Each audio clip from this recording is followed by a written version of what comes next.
What's going on, everybody? This is dkdynamite, and tonight we're going to be talking about the secret features, what could be close to 100 changes, and the new cutscene for Season 2. Definitely stay tuned. But before we jump into that, be sure to hit that subscribe button down below, drop a like, and let me know down below in the comment section, how are you feeling thus far about our brand new Season 4 COD 2.0? I have many more videos on deck for you guys that'll be going up over the next couple of days and this weekend, since there is a lot to talk about in regards to every single game mode. Also, massive special thanks to everybody out there who tuned into my crazy stream earlier today, where we went ahead and previewed the brand new Battle Pass, went ahead and hopped on DMZ Ashika Island, extracted all 7 weapon cases, and I posted a full guide about that new Ashika Island Easter egg, which is linked down below in this video's description. Got so much more on deck for you guys. Definitely stay tuned, as I always say. But as a big reminder, the update on PlayStation for Season 2 is around 22 gigabytes in size. It is about 30 gigabytes in size for Xbox, and a whooping 60 gigabytes over on PC. Obviously, based on your internet speed and based on whether or not you're on Battle.net or Steam for PC, will determine how fast that update actually proceeds and installs on your platform. It's a bit frustrating, I know, which is why it would have been best if the preload ended up going out yesterday for all platforms. But for PS4 and PS5 players out there, make sure you get those updates for each pack, or you will dev error loading into any game mode. The updates just appeared for most people out there after a good, I think, 10 minutes of the Season 2 patch being live. I know it was a bit frustrating for those out there that had to essentially reinstall the entire game, but once again, hopefully they fix that at some point in the future. The Battle Pass timer in-game is also updated to state that Season 2 is about 55 days, which could put Season 3 at around April 12th. Hopefully there are no more delays for the remainder of Modern Warfare 2's life cycle, but also as a reminder too, if you had any unused Battle Pass tokens from Season 1 that have not showed up yet in Season 2, either earn 1 new token or purchase 1 token skip, which will fix the issue and bring back those previous unused tier skips. Now, as you've been seeing footage of in the background, we did get a brand new cutscene as a part of Season 2, and it looks like the new trend for COD 2.0 is to release a new cutscene with the start of each season that doesn't necessarily progress the story at all, but just gives us a nice glimpse of, I guess, our brand new map. That's what happened with Season 1 and Al Mazrah. We ended up getting a cutscene talking about Zeus and just a nice overview of the environment. Same goes here for Ashika Island and Ronin, but the cutscene once again does not at all progress the story. It looks like the only cutscenes that will progress the story this year will be the ones we get after completing each episode of Raids, which is fine, I suppose. I mean, it looks like right now DMZ and Raids are the only modes really progressing the post-launch story, but hopefully multiplayer and Warzone start progressing it a bit more in the future. Maybe they're just changing things up a little bit, since for 3 years in a row it was multiplayer and Warzone side by side progressing the post-launch story of Modern Warfare 19, Cold War, and even Vanguard. Now, funny enough, we also got patch notes for the patch notes. So Infinity Ward did come out and say the following: we've made 2 corrections to our patch note blog, including slight increase in the animation speed of the Orion camo, which is awesome, probably making it a lot more similar to Dark Matter in terms of how fast the animation is on it. And to rectify what was communicated earlier, Resurgence is not a limited time mode and will remain in the playlist cycle for the foreseeable future. A lot of us out there had our hearts drop when we ended up reading the patch notes and saw that Resurgence was listed as a limited time mode. I'm like, wait a second, that's not gonna fly with the community, and I don't think Battle Royale on Ashika Island will be anywhere close as well received to Battle Royale and Al Mazrah. It'll probably be similar to Battle Royale and Rebirth, which also wasn't well received, so let's keep Resurgence permanently, and luckily that is supposed to be the plan behind the scenes right now. Now, something I really wanted to go over with you guys, which not many people have really been talking about, is the brand new overhaul to the Camo menu here in COD 2.0. I think an update or an overhaul to the UI every single season isn't a bad idea. It could definitely use a lot of work, but look at this beautiful new Camo menu, right? Perfectly laying out first the exclusive TAC 56 camos, as you can see, and of course our mastery camos, but then you can click the all camos tab to see everything else, organized of course by name, spray paint to digital to skulls, stripes, solid colors, cliffside. Absolutely love this new change for the camo system, and I definitely think people out there will be more motivated to actually look at the camo system here in the game, since before the menu was a bit clunky, a bit overwhelming for casuals that don't have much time to actually play the game throughout the week. So definitely a big bravo to Infinity Ward and everybody else behind the scenes who helped make these UI changes. Now, another big change for COD 2.0 is regarding the item shop. You're now able to actually preview the items individually and properly with each pack, and you also have a bundle locker you can go through. But first off, this Shinobi Tracer pack looks absolutely demonic. Cannot wait to grind with this one and get some clean gameplay for you guys, which you'll be seeing in some future videos. You can actually preview the operator skin himself, which is awesome. Again, you would think features like this would be available day 1, and that gives me hope that by Reloaded or Season 3 we'll end up seeing an ability to gift other people some bundles or use a creator code when buying something. You still can't preview finishing moves though, which is unfortunate, but but look at this blueprint, man. Again, this is a 2,400 COD point pack. Blue's obviously my color. Gonna have to pick this one up, and I think it's a great bundle to kind of start the new season off in terms of cosmetics, and cosmetics are getting better and better with each new update, it seems, and we can tell that with the battle pass as well. So looking forward to seeing much better bundles at some point in some future updates, but definitely a cool update to the item shop. Again, go to the My Bundle locker and see everything else that you previously purchased, because it could get confusing if you guys out there bought a bundle and forgot what was in it, and then just can't go back to any screen in your profile to see what was actually in the pack that you bought. Now, we also have Warzone 2 private matches, which are live right now in-game. You just go over to the Warzone 2 menu, and you want to scroll down right here. As you can see, below Battle Royale is a private match option. Now, unfortunately, you need 50 people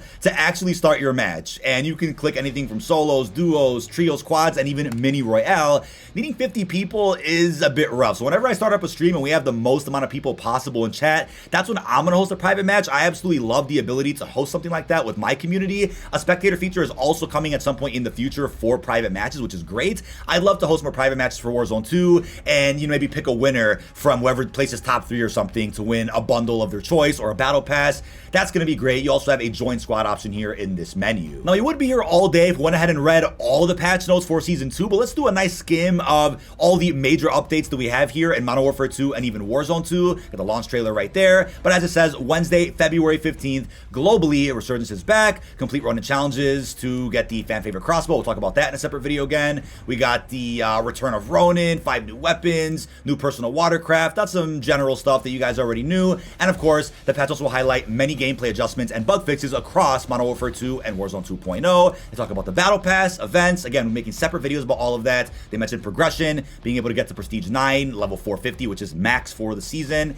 We also have the weapons list here, the ISO Hemlock, which is the AR, the KV broadside shotgun, dual Kadachi's melee weapons. Those are all from the Season 2 Battle Pass, and then here's the crossbow that we already talked about. But here is our major weapon tuning update, which is insane. So their goal is to always deliver an experience that provides players with deep customization for their fan favorite weapons, building a unique loadout for a precise personal playstyle. After examining weapon tuning in Season 1, we want to offer more value for players by elevating the pros and reducing the cons of tuning attributes. So as I said here, tuning balancing enabled for laser attachments. Tuning sliders have been updated for numerous attachments. Some beneficial tuning attribute magnitudes have been increased. Some harmful tuning attribute magnitudes have been decreased. And Season 1 Pro Tune blueprints have received performance adjustments. So weapon balancing has been added in for the M13B, Castoff 762, as you could see, the Lockman 556, M4, STB. Also our battle rifles, the Lockman 762. A lot of changes there for these two. We got the FTAC Recon, SO14, the TAC V, of course. Also for handguns, lots of changes there for the X13 Auto, and then some adjustments to the Strela P launcher as well as the RPG-7, and the much needed adjustment here for the RPK LMG, which was meta for the longest time ever. So small reduction to ADS, mid and long range damage has been reduced, also damage ranges have been reduced, and a small increase though to ADS time to kind of balance those three out, which is fair enough. The RPK still does the trick for you guys, as you guys have probably noticed over in BR or DMZ. It's still solid. Also increased recoil for the RAL MG. Adjustments for our marksman rifles, EBR-14, LMS, TAC-M, melee weapons increased non-lunging melee damage range. Melee attacks with non-melee weapons will now require 3 hits to fully kill an armored enemy instead of 2. Adjustments to SMGs like the Vaznev, Miniback, Fennec 45, the Sniper, and also stuff for our attachments, right? Reduced ADS penalty for bipods, fix an issue with choke attachments scaling hip spread incorrectly. So again, these patch notes are linked down below in this video's description if you want to skim through and read specific details about what changed with every single weapon. Kind of just skimming through as quickly as we can here. Also vehicles, we of course have the new watercraft available on Ashika Island, and I think even Al Mazrah. Adjustments for vehicles though, quite a few here, as you can see. My favorite adjustment of all, though, adding EV charging stations for the GMC Hummer EV over on Al Mazrah. I believe it's also found on Ashika. Correct me if I'm wrong about that, but there were already electric car charger stations. They could be found on Al Mazrah, but couldn't be used to actually charge the GMC Hummer. You still had to use gas stations, but for the sake of continuity and realism, they've fixed that here, which is absolutely hilarious. Also, vehicle bug fixes. Lots of bugs there that you guys probably noticed with different types of vehicles like tanks, different cars. So luckily they fixed all of that. But also for operators, they mentioned here we have Ronin, ex-Special Forces fighter known for his mastery of multiple fighting styles and unconventional warfare. Then when it comes to audio, pretty cool adjustments here. So proximity chat now fades out more effectively over distance, improved sound effect of reloading underwater, and then various bug fixes here. Missing audio elements in the UI, pinging, specific materials weren't occluding correctly. See other most specific audio fixes below. And then for social, This is crazy. So this is something that was heavily needed, right? A bunch of changes for the social features in Modern Warfare 2. Social screens, friends list to prioritize playable, joinable, and online players. That was pissing me off for quite some time, and I'm sure it was making you guys upset as well. Added a party finder option within the Spec Ops raid lobby. Nobody's talking about this, right? Raids don't allow you to actually matchmake with randoms. You have to go in with a squad, which I recommend doing anyway because raids are difficult, require good communication. So now they're giving you the option to actually just find random people. So can't complain about that one. I won't be doing that, but for those out there that don't have a set squad, this is good for them. Hopefully everybody has a mic on when playing. Added this ability, right? The thank you message to squad/teammates after some in-game actions being revived, being bought back, picking up drop loot, excuse me. We actually noticed that on stream earlier today when playing Ashika Island DMZ, which was funny. Search bar option when inviting players to friends, parties, groups, privacy setting updates, refresh frequency, and so many good things here, right? Added mode-based recent player filtering, offline players as option for channel invites, ability to report groups with toxicity, notification stacking for high volume notification. Yeah, that was pissing a lot of people off with the group feature a couple of weeks ago. And then visibility changes across all game modes. Also lots of social bug fixes, right? Lots of things that just weren't working properly for the last couple of weeks. All of this has been adjusted, as you can see, right? About unmuting, inviting players to certain channels, looking at player showcases, your friends list, code of conduct visibility, recent player list, speaker visibility and mute status, group privacy as request to join, limited number of group notification pop-ups sent to group owners. Yeah, that was something huge that was bothering me as well. And then improve the group browser search option. So lots of fantastic changes there. Please check out these patch notes down below in this video's description for those interested. Also, UI and UX adjustments. Again, we already went through the Camo features, which is incredible. Quick equip option for items from Battle Pass, My Bundles, reticle previews in Store and Gunsmith, improve clarity of attachment, blocking logic in Gunsmith, loadout UI to support pro tuning changes, reflect improvements to tracer packs, and then after action UI reports as well. That's fantastic. Bug fixes for UI as well, for operators, blueprints, after action reports, certain cosmetic items not displaying correctly, address issues blocking camo progression across certain weapons, and then for the global bug fixes here, as you can see, exploits with sentry guns and recon drones, issues with certain operators, enemy markers, portable radars, the firing range, operators posing incorrectly in the lobby. That's a funny one that we saw in the beta. Issues with certain weapons while updating, or issues with certain weapons not updating in the Gunsmith case preview or having their decals and stickers blocked. Also, issues with the PlayStation Store displaying inconsistently. Also for PC settings, I keep messing my keyboard on accident. PC settings, gyro aiming. Several additional settings to help players to fine-tune their playstyle while using gyro aiming. So awesome stuff for PC-specific players on Steam or even Battle.net. The setting will help players fine-tune their aiming experience when using gyro aiming.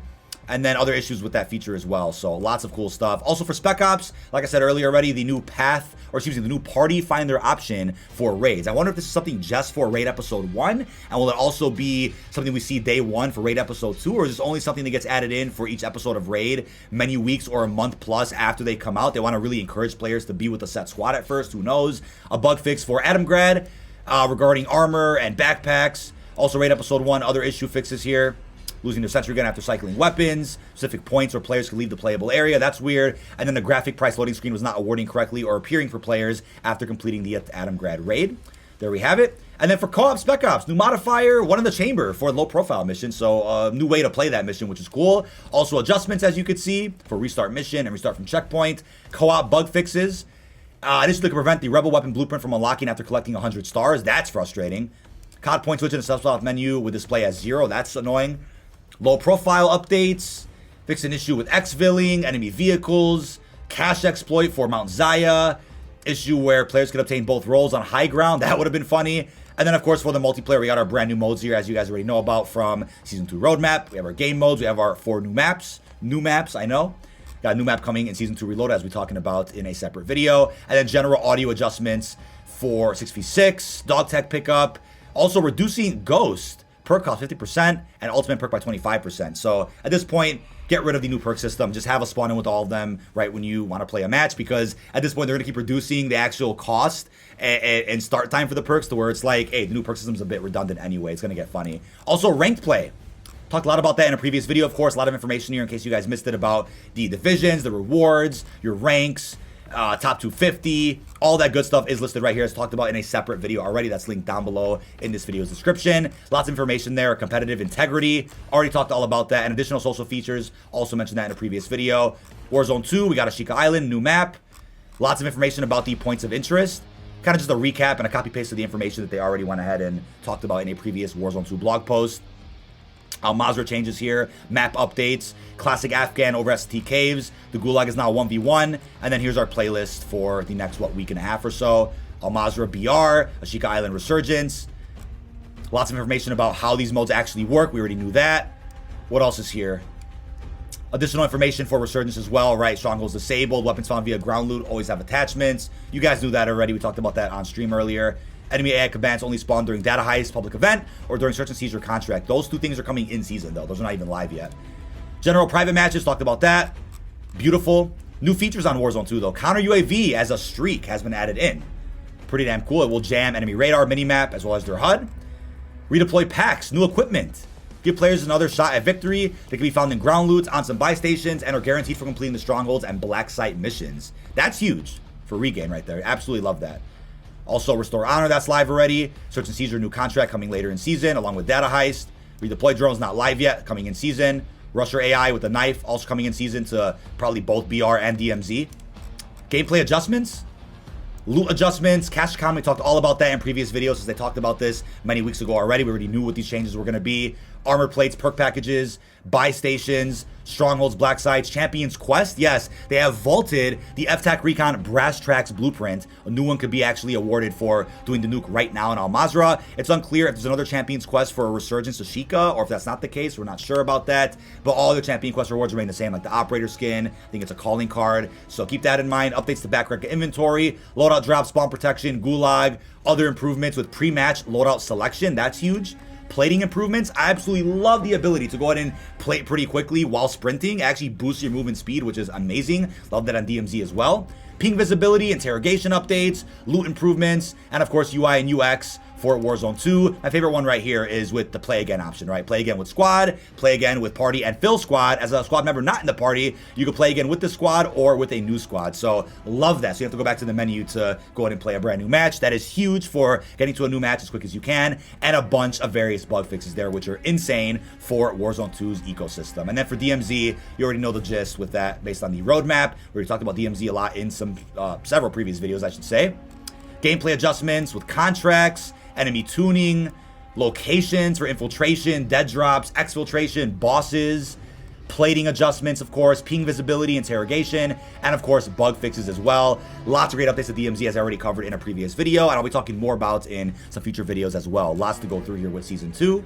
And looking ahead, we'll be talking about this in a video probably tomorrow. They've already revealed a lot about Season 2 Reloaded and even Season 3 in terms of game modes and maps. Gotta look forward to that. But yeah, there's a brand new multiplayer map that we'll talk about later. But yeah, that is about it. This has been dkdynamite. Leave our thoughts down below in the comment section. Bit of a skim through all the patch notes and the new secret features that you guys probably didn't know were live in COD 2.0 right now. Lots of great things added to both Modern Warfare 2 and Warzone 2 with our brand new season. Let me know how you're feeling down below. Really hope you've enjoyed, and peace out, everybody.